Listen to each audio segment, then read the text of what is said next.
Hola, ¿qué tal? Buenas tardes. Bueno, una semana más estamos aquí en directo en windowbolsa.com para responder a todas las preguntas que se os ocurran sobre fondos, sobre bolsa, a ver, sobre ahorros, sobre cualquier tema de inversión en lo que podamos ayudaros. A ver, como empezamos un pelín tarde, vamos a ir un poco aligerando. A ver, ya tenemos pregunta. Tenemos aquí una pregunta en la web de iAhorro que nos han hecho. Ya sabéis que bueno, colaboramos en iahorro.com, tanto Ramón como yo, y ahí también nos podéis dejar todas las preguntas que queráis. Nos preguntan, tengo unos ahorros que no me están rentando nada en cuenta corriente y me hablaron del fondo de inversión del Santander de renta fija FI clase A. Santander renta fija clase A. Bueno, como siempre, vamos a la web de Morningstar, ¿verdad? A ver. Y vamos, Santander, renta fija. Si sabéis el leasing, a ver, que aquí ya está. Si sabéis el leasing, aquí metiendo el leasing, por ejemplo, el de este fondo es tal. Le damos, le volvemos a dar porque ya lo teníamos en pantalla porque lo habíamos buscado con el nombre. Y aquí lo tenemos. Bueno, es un fondo, por el nombre, tiene que ser un fondo de renta fija, ¿verdad? Pero estamos viendo a primera vista, ¿qué vemos? Rentabilidad 2014 un 8%. Supongo que sabéis, supongo que sabe, ¿no? Nuestro usuario, los tipos de interés están al 0,05%. La deuda pública a un año está al 0,20%. La deuda pública a 10 años no llega al 2%. Y un fondo de renta fija nos está rentando el 8%. A mí, sin saber de inversiones, sin saber de finanzas, sin saber de economía, me dice que este fondo tiene riesgo. Automáticamente lo pienso. Y vamos a ver si es verdad o no. Bueno, a ver qué nos dice. La gestión toma como referencia el comportamiento del índice tal. El fondo invertirá en renta fija pública y o privada, incluyendo depósitos. Tanto los emisores de renta fija como los mercados donde se negocian los activos serán de la zona euro. Vemos que al menos no tiene riesgo moneda, que podría haber fondos de renta fija con riesgo moneda que nos pueden hacer perder. Sin descartar otros países OCDE, vale, incluidos los países emergentes que pertenecen a este grupo. Por lo tanto, podría, aunque a pesar de que dice que serán de la zona euro, podría invertir en otras zonas monetarias. La calidad de los activos será al menos una media de un rating de BBB según SP. Vale. Bueno, no obstante, hasta el 5% de los activos podrán tener baja calidad crediticia, ya nos está diciendo que puede asumir algo de riesgo. Desde luego, BBB negativo no es la deuda más solvente del mundo, pero bueno. No obstante, la renta fija podrá tener calidad crediticia que en cada momento tenga el Reino de España, en caso de que ésta fuera inferior. Es decir, que si las entidades de rating valoran el rating de España por debajo de este BBB negativo, también podría comprarlo.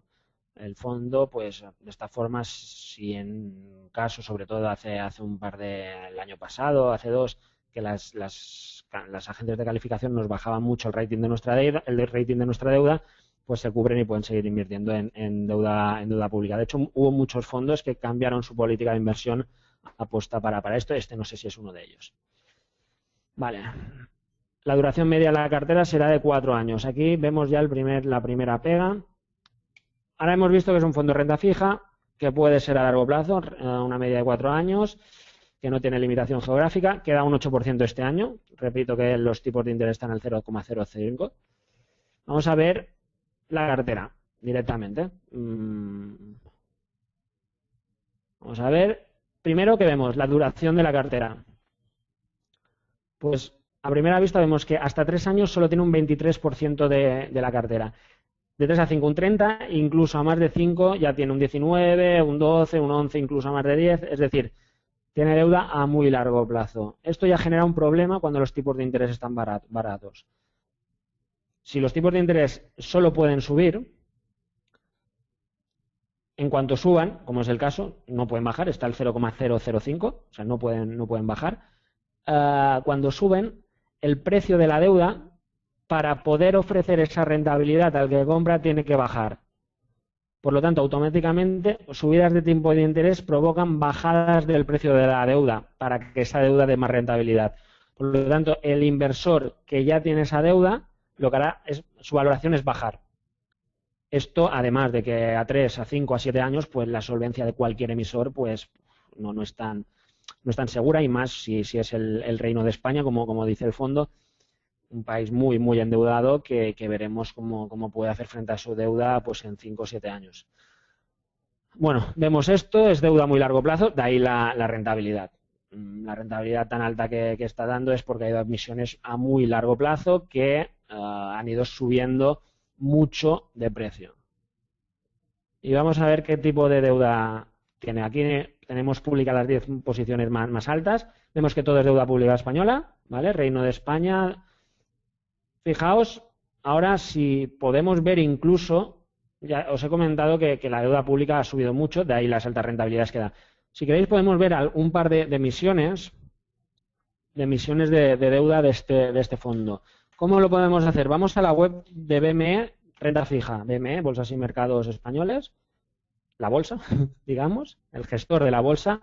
Vamos al mercado de renta fija, vamos a Ascent y aquí vamos a poder ver deuda pública, todas las emisiones que hay ahora mismo de deuda pública. Bueno, ahora veo que como el mercado está cerrado, no me dan los últimos precios, pero bueno, vamos a tener una solución. Vamos a ver qué deuda teníamos. La que más tiene es una deuda de 2,1% que debe ser a corto plazo por el tipo de interés que paga. A ver, de hecho no me sale en Cent, para ir rápido. La siguiente es una 4,5, vamos a ver, deuda a 4,5. Aquí tenemos deuda a 4,5, vencimiento 2018, tampoco es muy largo plazo. Estamos hablando de 3 años y medio aproximadamente, es enero de 2008. Vamos a ver en la ficha, con el leasing podemos buscar la ficha, tan simple como meter en Google el leasing y la primera entrada que nos sale es su ficha en la misma web de Bolsas y Mercados o en la web de CNMV que era abajo. Fijaos que esta emisión, que no es a muy largo plazo, que vence en 2 años y medio, vale 112,92. ¿Qué quiere decir esto?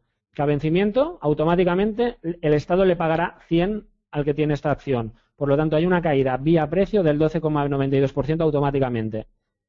Fijaos que el gráfico, que los últimos años, fijaos que aquí de 105, 106, baja por debajo de 105 y luego va subiendo con esta burbuja de deuda.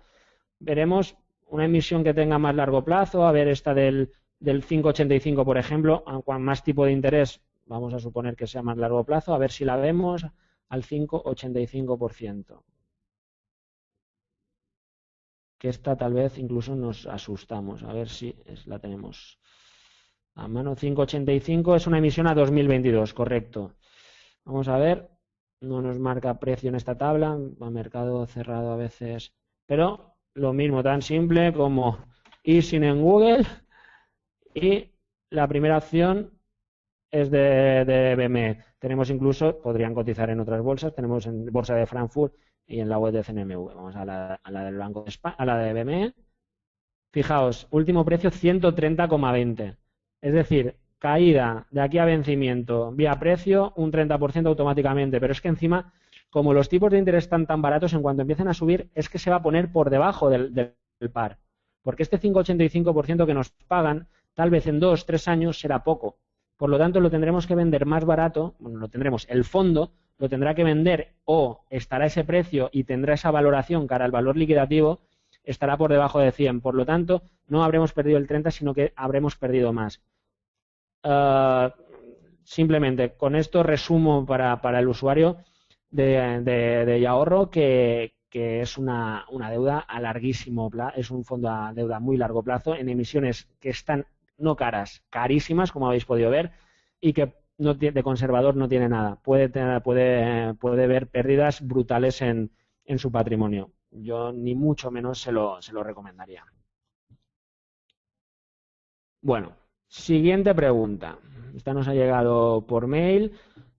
¿Qué opináis del IBEX 35? Cada vez que llega a 11.000 puntos, baja. Pues sí. Poco, la verdad, vamos a verlo, pero poco que añadir tal vez a lo que nos comenta nuestro usuario, que sí, que llega a 11.000. Vamos a ver, aquí tenemos el IBEX. Vamos a ponerlo en pantalla blanca, que creo que lo veréis un poquito mejor, ¿verdad? Esto es un gráfico semanal, ¿vale? Fijaos la relevancia que tienen los 11.000 puntos. Vamos a poner aquí el resaltador y así. Fijaos la importancia que tienen los 11.000 puntos. Es una resistencia enorme que se encontró durante 2010-2011, que se está encontrando este año por 2 veces.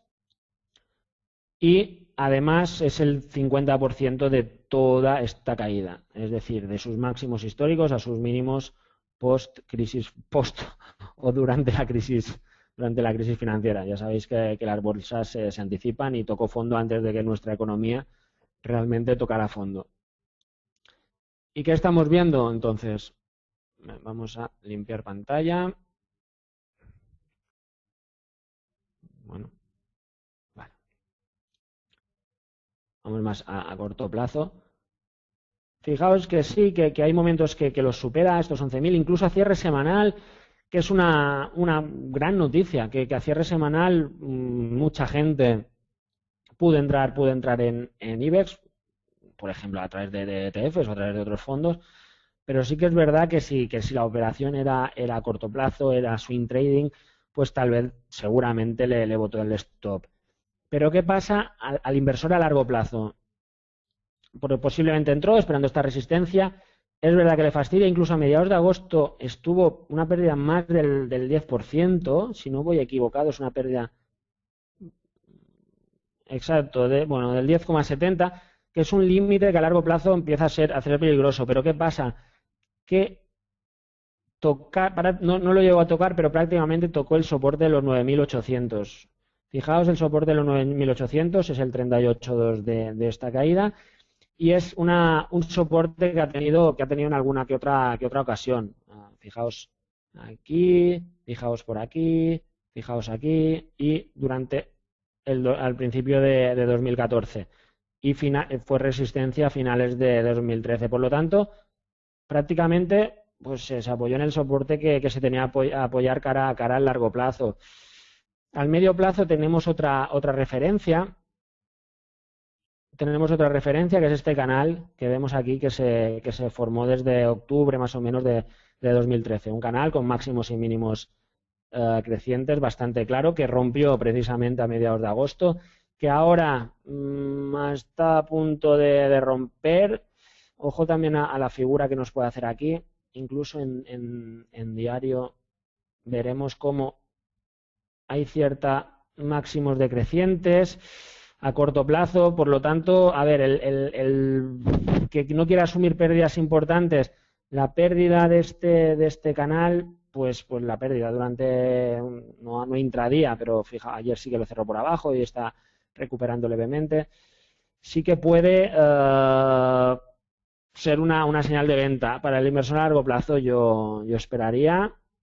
Tenemos otras acciones que también están en resistencia, las importantes.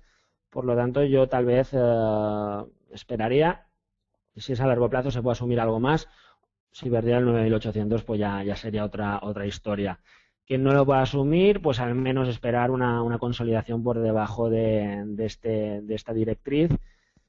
Y quien no haya entrado sí que tal vez esperará una consolidación de los 11.000 por 100 puntos, sobre todo si es a largo plazo, pues vale la pena esperar. Bueno, vamos a ver más preguntas. Un poquito aquí. ¿Dónde las tengo? Otras sobre fondos. Unos días. Les rogaría me informasen del fondo de inversión que les indico en el encabezamiento. Bueno, es Robeco Global Premium D. Y si creen que es buen momento para entrar en él. También les agradecería me indicasen igualmente si es momento idóneo para un fondo de renta variable en mercados emergentes, como puede ser el Aberdeen Asia Pacific Equity Fund o el Robeco Asia Pacific Equity D. Bueno, vamos a por encima, mercados emergentes. Tanto un fondo como el otro son dos gestoras bastante buenas, sin entrar a valorar, porque entraremos a valorar pues el que nos preguntas principalmente. Sí que creo que es buen momento, si no para tener una parte importante de la cartera en países emergentes. Los que más o menos nos habéis ido siguiendo, sabéis que durante todo el año pasado y principios de he desaconsejado países emergentes. He desaconsejado o una parte muy, muy, muy residual de la cartera. ¿Por qué? Sí que es verdad que hay potencial, sí que es verdad que hay crecimiento, pero también es verdad que la tendencia era muy mala. Vimos durante 2013 caídas fuertes. Por ejemplo, este mes, sin ir más lejos, pues hemos visto caídas muy fuertes en Hong Kong, en Brasil, subidas en China, por ejemplo, pero son índices con mucha volatilidad. Desde luego, sí que entraría en un fondo que no invierta en una zona concreta, en un país concreto. Me estás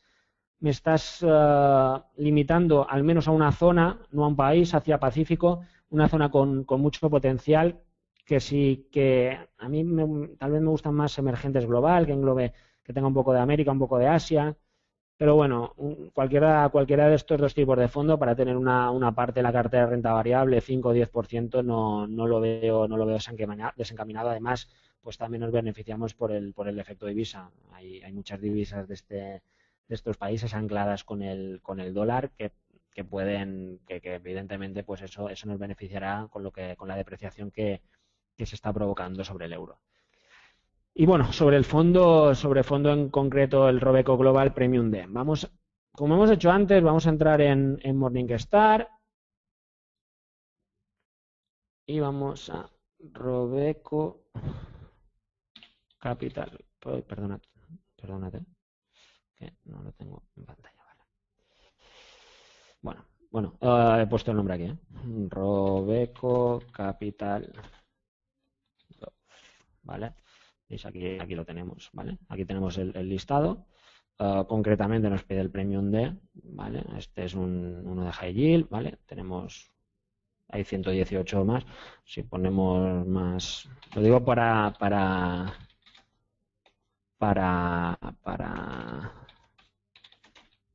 ¿vale? Fijaos, aquí lo tenemos, ¿vale? Bueno, vemos que es un fondo, vamos a leer como antes, el objetivo de su fondo es lograr el crecimiento del capital a largo plazo invirtiendo en títulos de renta variable de empresas establecidas en todo el mundo.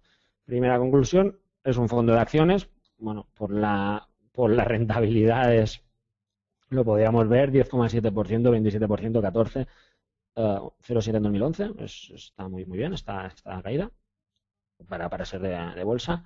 Fijaos, por poner un ejemplo, el fondo que nos comentaba antes nuestro amigo anterior daba un 8% lo que va de año. Simplemente le saca un 2%, un buen fondo de bolsa. Evidentemente es que el sentido común hace huir de los fondos de renta fija que dan tanta rentabilidad. ¿Para qué asumir el riesgo de renta variable por 2 puntos? Es que es una absoluta aberración y mucha gente perderá dinero y no sabe que se la está jugando. Bueno, perdonad. Bueno, y para nuestro usuario que ha hecho la pregunta de antes, pues insistir. Las inversiones del subfondo se centran en empresas que se hayan infravaloradas y conjuguen una valoración atractiva con un catalizador de cambio. Estas empresas pueden ser tanto empresas de capitalización como de pequeña. Las inversiones en títulos de renta variable de estas empresas representarán al menos 2/3 del patrimonio de estos fondos. Bueno, nos dicen que invierten en cualquier tipo de empresas mientras estén baratas. Bueno, el nombre nos podría llevar un poquito a engaño, que nos indique crecimiento, pero bueno, para eso hay que analizar y leer en qué invierte. Bueno, por rentabilidad vemos que es un gran fondo. Bueno, un gran fondo, es un fondo que vence a su categoría y vence a su índice. Este año pues un 10%, está mejorando en 1,46 a la categoría, en un -1 al índice, pero el año pasado con más tiempo, pues fijaos, le superó un 10 a la categoría y un 6 y pico al índice. Normalmente siempre por arriba, algunos puntos pequeños. Fijaos, en 2011 que comentaba que un 0,74 pues creo que era una buena rentabilidad, su categoría perdió un 8,57. Es decir, que incluso pues sabe conservar en momentos malos, aunque fijaos 2008, un año muy malo de bolsa, pues perdió un 37, pero bueno. De todas formas, ya sabéis, los que habéis hecho formación con nosotros, lo tenemos en gratuito en el apartado de fondos. No hay que asumir, por muy bueno que sea un fondo, una pérdida del 39%. Simplemente eso quiere decir que estamos hablando tenemos aquí la gráfica, estamos hablando de esta caída, cambio de tendencia brutal, hay que salir, a lo mejor asumir un 10, 12%, pero más no. quien haya asumido esto, pues aquí puede volver a entrar o en otros sectores y ganar dinero, recuperar este 39%. Fijaos que de estos máximos tardó de 2006 a 2013 en recuperarlos. No hay que tener el dinero 8 años, 7, 8 años parado, ni mucho menos. Hay que ser dinámico, aunque se invierta en fondos, aunque se invierta en fondos muy buenos como este, en cuando se cambia la tendencia, pues afuera. Bueno, vamos a ver la cartera. Hemos visto que puede invertir en todas las zonas, en todo el mundo. Vamos a ver en Estados Unidos un 52, bueno, mucha ponderación de Estados Unidos, que creo que ahora ya va bien. Efecto moneda, tendencia a las bolsas americanas, etcétera. Un 12 en Reino Unido, zona euro solo tiene otro 12. Bueno, Europa fuera de euro un 6 y pico, en Japón un 7,60. Bueno, y en Asia desarrollada pues un 4,54. Por sectores, pues mucho consumo cíclico, también creo que es un buen momento, mucho servicio financiero, que creo que también es un buen momento, y mucha salud, y mucha industria, y mucha tecnología. La verdad es que son los sectores muy atractivos, de ahí las buenas rentabilidades, supongo. Pues vamos, su principal cartera, pues Apple, Microsoft, CVS Caremark, Comcast, Roche, Farmacia, Liberty, Global, es una telecomunicaciones de Reino Unido, automóviles, salud, vale. Bastante diversificado y como podéis ver, pues las principales son de Estados Unidos, de hecho tiene un 52% de la cartera en Estados Unidos. Pero es un fondo que me gusta para tener dentro de la cartera renta variable, se puede tener bastante en este fondo, no solo, a mí los fondos globales, igual que os digo de países emergentes, cuanto más global mejor, incluso por tema de volatilidades de zonas concretas, por riesgos geopolíticos. Mañana hay una revuelta en Tailandia y cierran la bolsa y no tenemos liquidez en el fondo. Por lo tanto, cuanto más diversificado esté geográficamente un fondo emergente es mejor. Uno de renta variable, digamos, de más global a nivel mundial, tanto sectorial como geográficamente, hay una parte puede estar, pero sí que podemos intentar además buscar las zonas en concreto con más potencial. Por ejemplo, un fondo de España tiene que estar en una cartera aunque esté este fondo, un fondo de zona euro, un fondo de inmobiliarias. Hay que complementar este fondo que está muy bien diversificado geográfica y sectorialmente, pero hay que complementarlo con lo que le falta. Podemos tener tranquilamente la mitad de la cartera de renta variable de este fondo, pero el resto tenemos que buscar zonas más concretas. Y bueno, si no hay más preguntas, hemos contestado, pues hoy un día de fondos. Hemos tenido 2 preguntas de fondo y en una había 3. Bueno, encantados de responder también sobre fondos de inversión, ya que bueno, es un sector que para el que no quiera, es un instrumento para quien no quiera estar tan pendiente de los mercados, es ideal para poder ganar, para poder obtener rentabilidades. Pues nada, nos vemos la semana que viene. Muchísimas gracias y esperamos vuestras preguntas. Gracias.